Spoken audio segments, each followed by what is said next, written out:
check all different status of health reports and all, right? So you'll be using this monitoring stuff. Let me go to configure diagnosis logging, which is very important again. Like, yeah, see, you can see here, right? Your trace log is actually being saved here. So yesterday I've shown you this, if you remember, in program files in Microsoft Shared, we have something called logs. If you want, you can also change the path. It all based upon like where exactly you want to save the logs, right? You can also give something called network logs. What is a network log? Again, network logging is something which is very important again.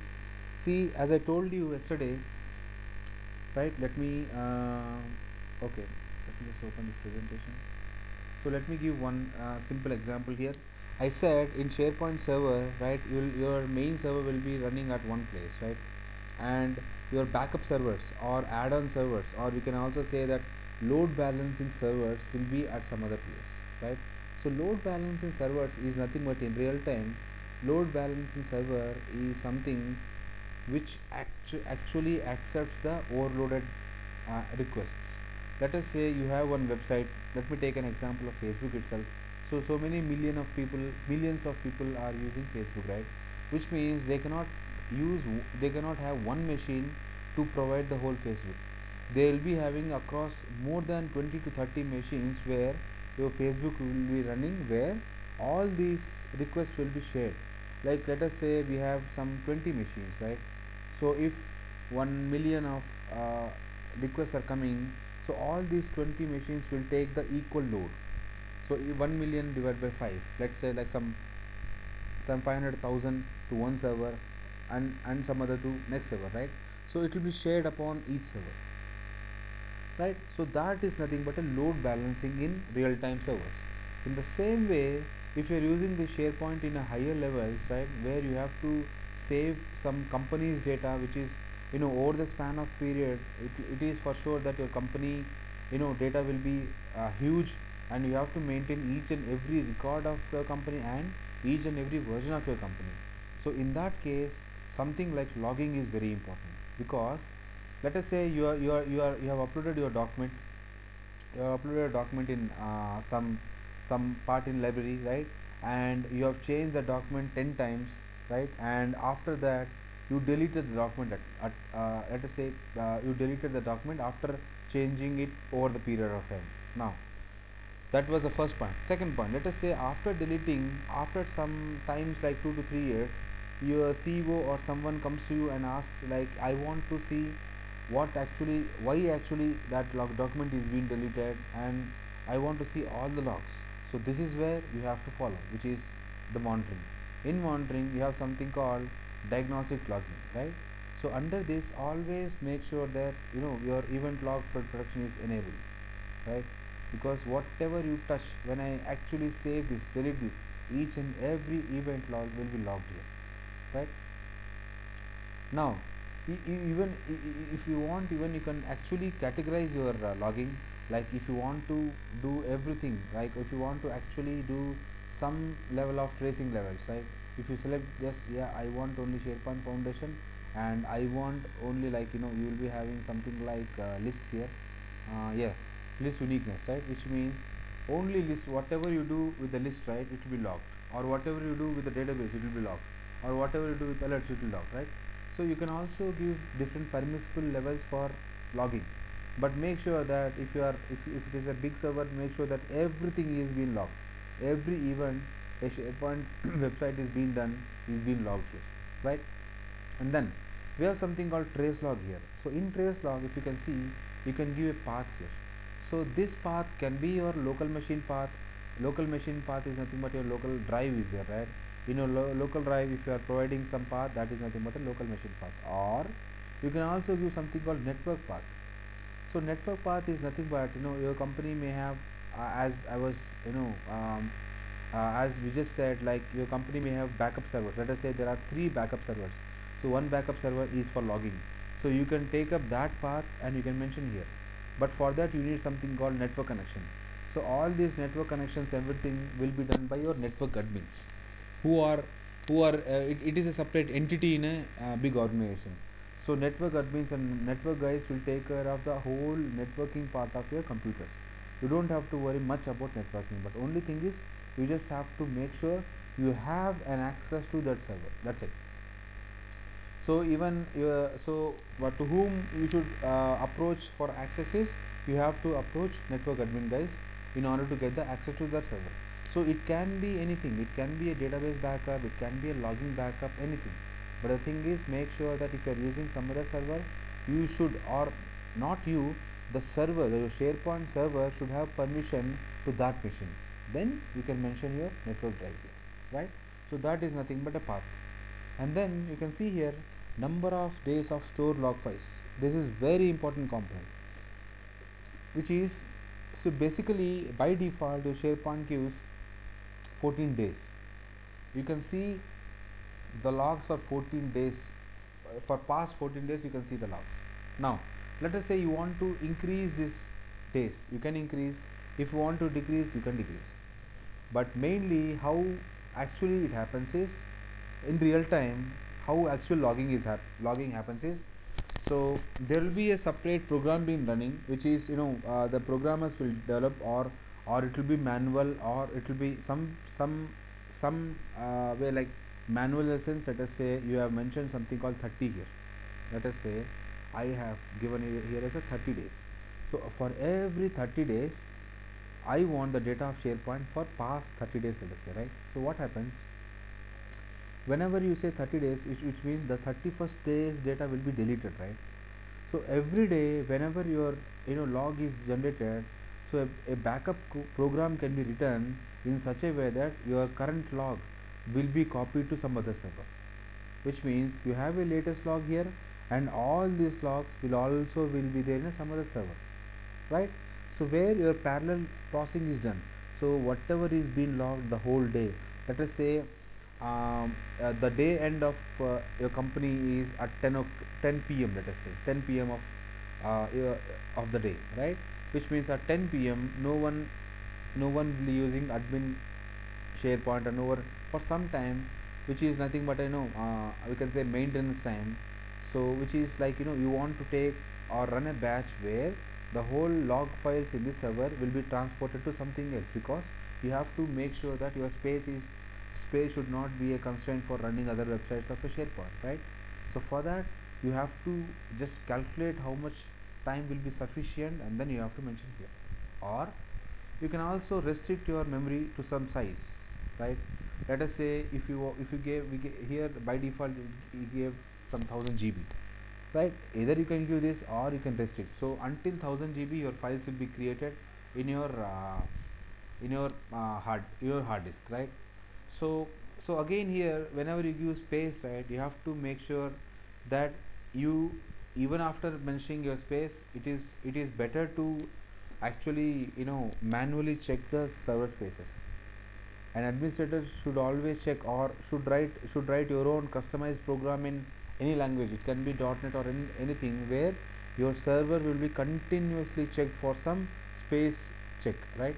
Because at least anyways if your machine, if you're logging into some server, I hope you would have seen that if your machine C drive or some drive is lesser than the space needed, it will give you a pop-up that your hard disk is almost full, please clean up or something, right? So that will be shown once you log in, but servers will be something which you will never log in, as I've done in VM, right? I'll never go and log in VM. I'll just start the VM, start my application, and that's it. I'll close it. I'll be doing everything from my laptop, right? Which means you will be very rarely you'll go to your server and log in, which means you'll never be able to see the cross in memory, right? So that is where you have to write some programs, or just go and check every week or monthly once the space. But anyways guys, again the space constraints are actually, I know it's an headache of facility admins. You'll be having separate group in corporation, in a corporate, that you'll be having facility admins.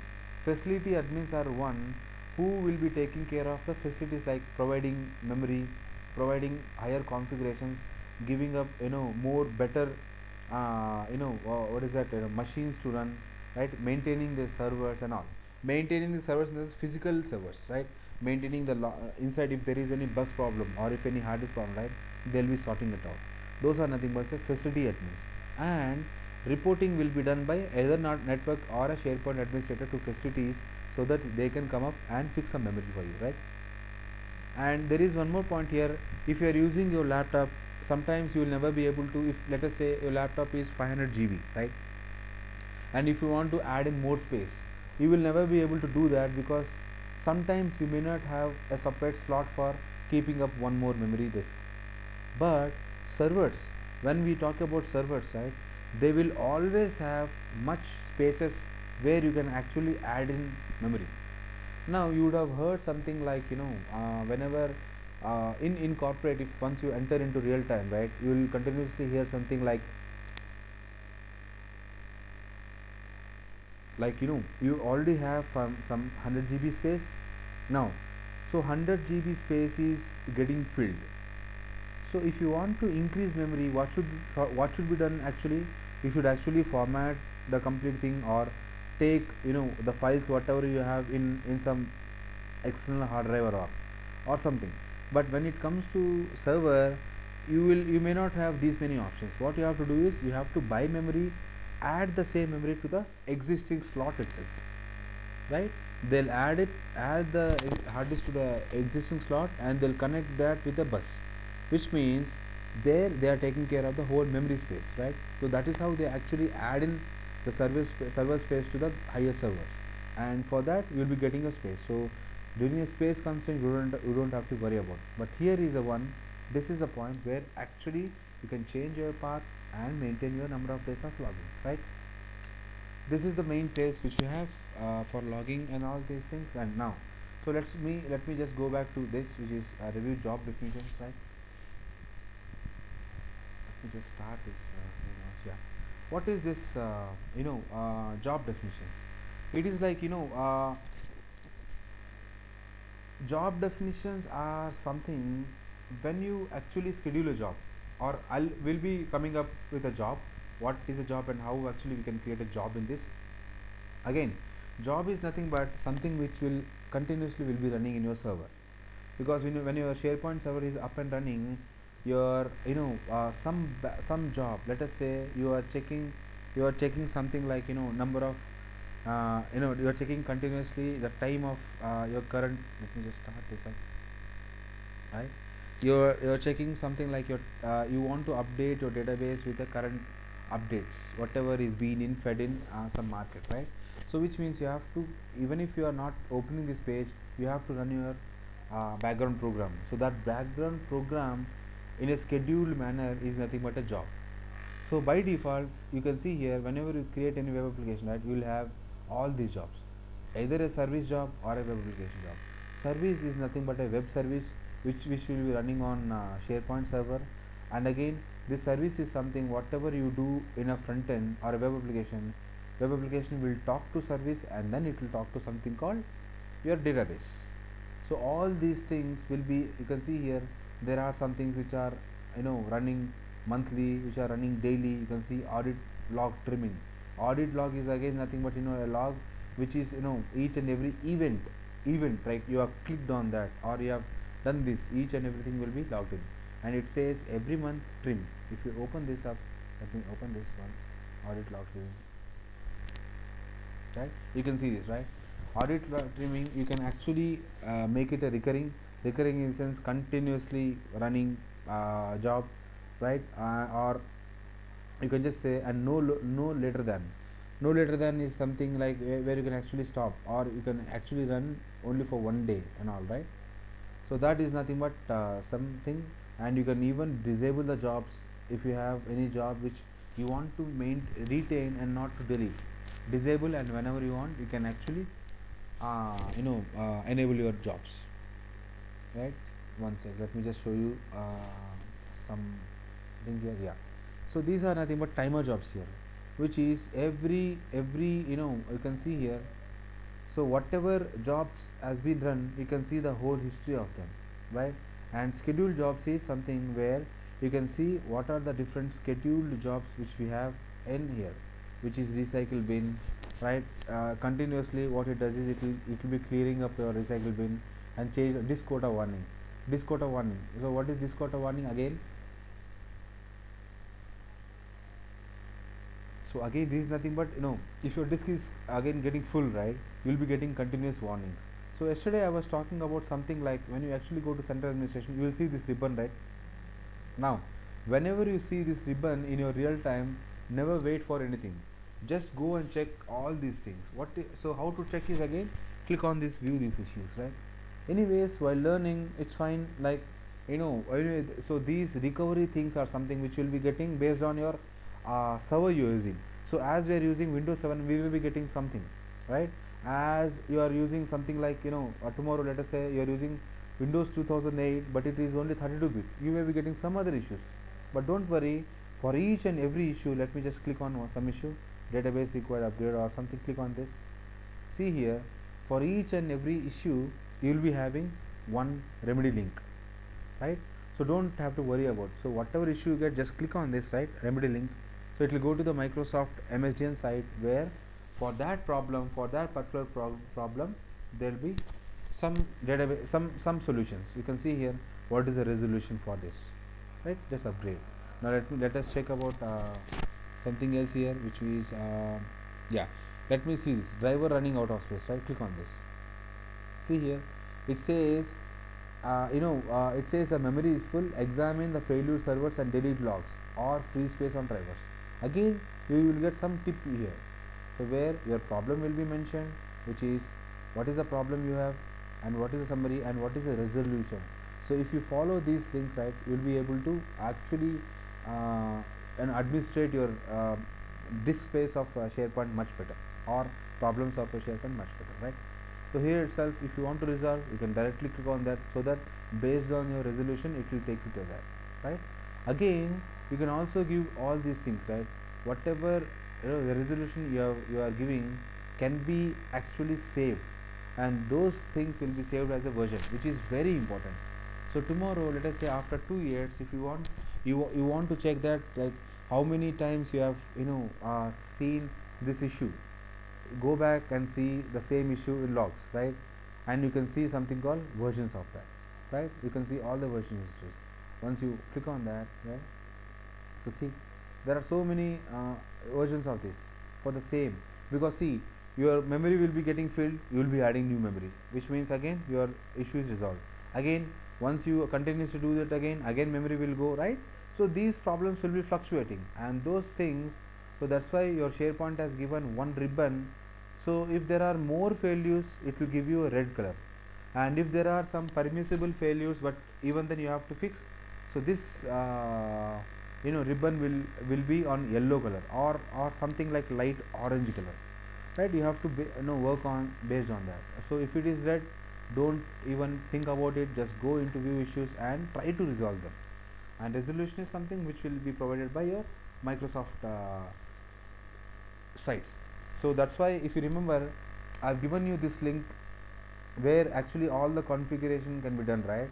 So that is the same link where you can see all the rules and how to actually maintain your server, right?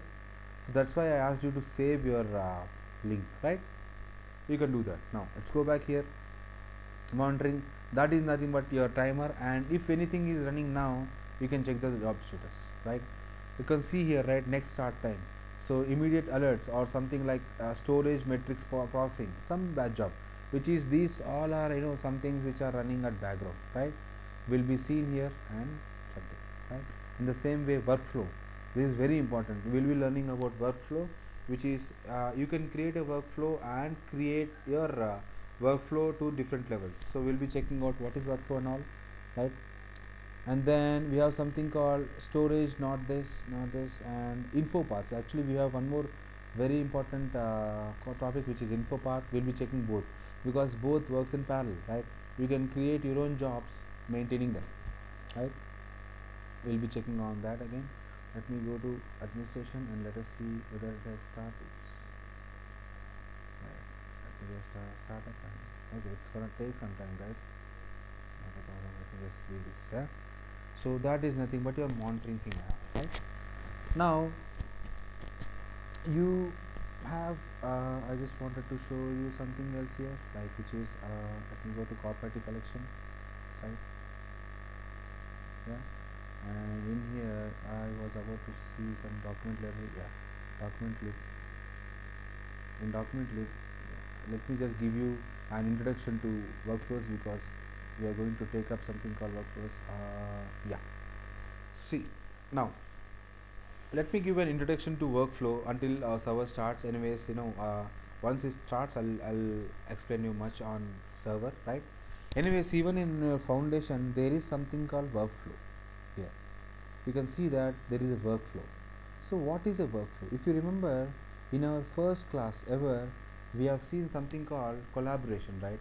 Collaboration in the sense, let us say, if you're you know if you are a team member, right, you are developing some requirement gathering from your client, which means you go to client, like, get all the requirements whatever your client have, and put them in a requirement document.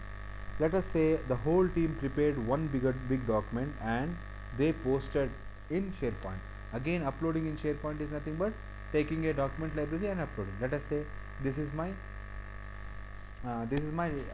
document. Now, actually what happens is, until someone approves it, until someone says yes, this document can be used further, right, you will never be able to actually show it to some other people, right?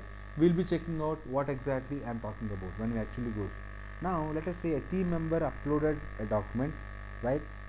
Let me just draw out that, so that will be more useful now, because this is what the main usage of SharePoint is. So, which is nothing but a collaboration. So with this example, let us see how workflow works and how workflow is helping us in collaborating different things.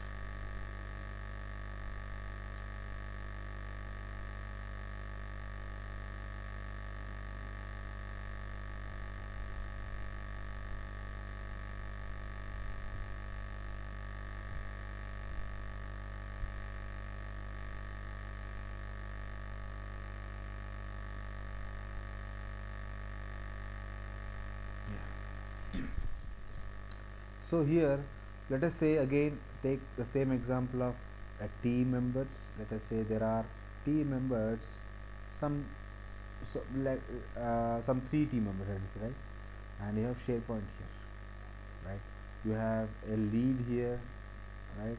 You have a manager here. Let us say you have a CEO here. Now, whenever a team member prepares something, right, and once he uploads, automatically you can you can create something in SharePoint that automatically a hierarchy level will come in this way. A lead, a manager, a CEO should approve this document for further processing, right? Which means when he uploads it, immediately your TL or a team lead can see that yes, he should approve something, right? Then what he does, he'll check out this, right? Goes through the whole document. If he feels that yes, this document is correct and okay, then he'll say approve. Automatically your SharePoint server will automatically direct the next request to manager. Now manager will check out this, check it out, okay, everything is fine, approve. Now it goes to automatically it goes to CEO, and we'll be checking out how this flow is happening in SharePoint, right, to CEO. Now let us say it came to CEO here, and then he sees something which is not correct. So what he can do is, he can actually reassign the task to your manager again, which means it is not been approved from CEO. You just reverted back to manager, and you are asking him to review this. At some point here, it doesn't feel any sense, and it says manager. So manager in turn can reassign a task to lead, or he himself can search for some solution and then reassign or approve again. If he reassigns or approves again it will go to CEO. Now again let us see. So he will see the updated document. If everything is fine, again approve, which means your document is live now to other guys who are apart from this team lead, team L and all. Let us say there is a business analyst, so he can see that document now because it's been approved from the all the levels, 1, 2, 3 levels. All the 3 levels, if they approve, then the final status of your job or of your document will be completed status. So completed is nothing but the workflow is completed, and this document whatever there in SharePoint is a legal document. So that is nothing but your workflow, how actually it happens. You can see that it's a somewhat, you can see so many arrows here and there, but in SharePoint, believe me guys, it's very easy. Only thing is, if you see one workflow, how actually it goes, like maybe approval workflow, right? Remaining things will be a straightforward one, right? And this workflow is completely based on, again, roles and responsibilities. You have to create a role. When you say lead, manager and CEO, right? So now internally, if you are working for a corporate, right, internally you are we can say that, yeah, we can say it as a corporate hierarchy, which is internally what happens is there will be one tree which is corporate hierarchy. This is very important. Your corporate hierarchy will be maintained in your what do you call it as user database, or sometimes it can be also saved in SMTP mail server databases, right? So what is a corporate hierarchy is nothing but, like, a CEO is there. So under CEO there is, let us say, director, right? And under director there is some manager, under manager there is lead, right? Under lead there are team members, let us say. So this is a hierarchy you have now. So these hierarchies are maintained in different ways in SharePoint. Now, first point, let us say a team member uploaded a document. So team member, when he uploads a document, you can actually make your list or this document library to actually assign them back to your lead and manager and director and CEO. You can maintain this hierarchy, which means if you give lead first, which means a lead should approve that. After that, your manager will approve. After that, a director will approve, and at the end, CEO will see and approve. Once the whole approval part is done, then your document will be live for the outside world, which is like if a BA guy want to see what exactly you have in some uh, some part of product, he can see that, right? Or he'll just check out, your director will check out your document, he'll see all the requirements have been met, and yeah, this document is fine, then he'll approve automatically. Once he approves, it will automatically go to next level, which is CEO. And if you have given that CEO is the last level of approval, so once he approves, the whole cycle will now turn to something called completed, right? So here the hierarchy is like this. So whenever you upload anything, it says something like request for approval, right? Or something called approval pending, right? Anything can be there, approval pending or approval process. Now whenever you start, whenever the first guy who is lead starts this trade, right? So to lead, when you see the lead page, right, it looks like it's completed, right? But it is completed at this level. Then after this, it will automatically move to manager. Again the same case, again the same case, again the same case, right? This is how it actually works in a hierarchical level, right? Now let me just check out whether, I don't know whether it will open or not, but let me just give it a try, right? If it opens, maybe I'll show you, right? Otherwise, just give me time till tomorrow, so that I'll completely sort this out, right? Yeah, let it load for now. Okay, so that is nothing but what we have, something called workflows. So we have some different types of workflows in our Srinath? yeah. Yeah, Trupti. Srinath, Yeah, Trupti. hello. Yeah, Trupti. Yeah, yeah, Hi, it's Trupti. yeah. Yeah, I want to ask you, so did you open this workflow in your VMware or your normal server? Which one? I haven't opened it yet actually, but I've just, yeah, this is not VMware. I've opened it my Okay. foundation itself. You can actually create a workflows Okay. in foundation also. But only thing is, see here, Okay. let me just click on workflow settings. Only thing why I'm explaining this part here is you should understand what actually we are doing, because till now the topics are straightforward, but workflow is something which you, if you don't understand, if you are applying directly, right, you won't understand, right? First you have to apply it on paper and then go back. So let me just Right. yeah, Okay. let me just log into this. Okay, cool. Just got this. So this is my VM. I'll show you the basic difference right now. Good that the VM got loaded now. Let me just show you. Let me just log in again. After logging in, it will take some time.